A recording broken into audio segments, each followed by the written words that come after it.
संयुक्त राष्ट्र सुरक्षा परिषद में भारत को 2 साल के लिए अध्यक्षता करने का अवसर मिलने के बाद पाकिस्तानी हुकूमत के हाथ पांव कांप रहे हैं।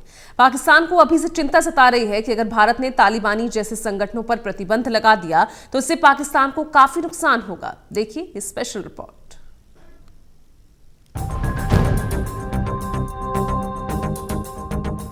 भारत और पाकिस्तान के बीच रिश्ते की कड़वाहट नई नहीं है। दोनों देशों के बीच रिश्ते कैसे हैं ये बताने की जरूरत नहीं है।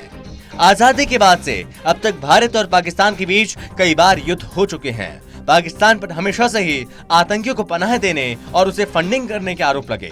इस मामले पर पाकिस्तान अंतर्राष्ट्रीय स्तर पर कई बार बेनकाब हो चुका, लेकिन पाकिस्तान है कि सुधरने का नाम नहीं ले रहा है। वही पाकिस्तान की चिंता और भी ज्यादा बढ़ गई। भारत को हाल ही में 2 साल के लिए संयुक्त राष्ट्र की सुरक्षा परिषद की 3 अलग अलग कमेटियों की अध्यक्षता करने का मौका मिला, जिसने पाकिस्तान की इमरान सरकार की टेंशन को और ज्यादा बढ़ा दिया। दरअसल पाकिस्तान की चिंता भी बेफिजूल नहीं है। जिस तरह से पाकिस्तान आतंकियों की मदद करता है वो किसी से छुपा नहीं है। ऊपर से भारत को जिन 3 कमेटियों की अध्यक्षता करने का अवसर मिला उसमें Taliban section committee, counter terrorism committee, Libya section committee शामिल है। जानकारों का मानना है कि पाकिस्तान की चिंता खास तौर पर काउंटर टेररिज्म और तालिबान सेक्शन कमेटी को लेकर है। ये 2 ऐसे मुद्दे हैं जिन पर पाकिस्तान हमेशा से ही अंतर्राष्ट्रीय मंच पर मुंहकी खाता रहा, लेकिन बावजूद इसके सुधरने का नाम नहीं ले रहा है। पाकिस्तान को डर है कि भारत इन दोनों पर प्रतिबंध लगा सकता है।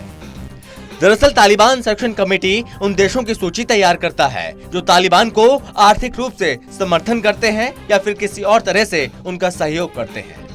अगर इस पर प्रतिबंध लगाया जाता है तो इसके आधार पर दुनिया के करीब 180 देश अपने कानून में संशोधन करके उन लोगों के नाम को प्रतिबंधित संगठन और व्यक्तियों की सूची में जोड़ दिया जाता है, जिसके बाद उन पर मनी लॉन्ड्रिंग और वित्तीय सहायता पर बनने वाले कानून लागू होते हैं। पाकिस्तान इस समय 2 से 3 समस्याओं का सामना कर रहा है। उनमें से एक फाइनेंशियल एक्शन टास्क फोर्स यानी कि FTF का आगामी ऑनलाइन सत्र है। FTF मनी लॉन्ड्रिंग और आतंकवादियों को वित्तीय सहायता की रोकथाम करने वाली एजेंसी है।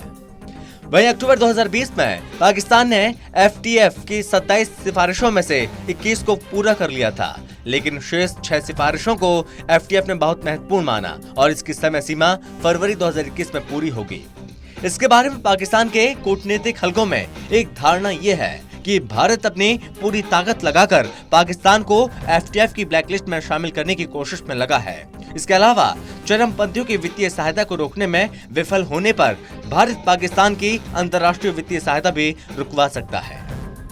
भारत की अध्यक्षता को लेकर खुद पाकिस्तान के पूर्व सूचना मंत्री मुशाहिद हुसैन सैयद ने माना कि संयुक्त राष्ट्र सुरक्षा परिषद की 2 साल के लिए अध्यक्षता अगर भारत करता है तो ये पाकिस्तान के लिए बिल्कुल भी ठीक नहीं है, क्योंकि तालिबान सेक्शन कमेटी जिसका संबंध अफगानिस्तान से है और काउंटर टेररिज्म कमेटी जिसकी भारत अध्यक्षता करेगा, उनका कहना है ये दोनों मुद्दे भारत के मूलभूत हित हैं।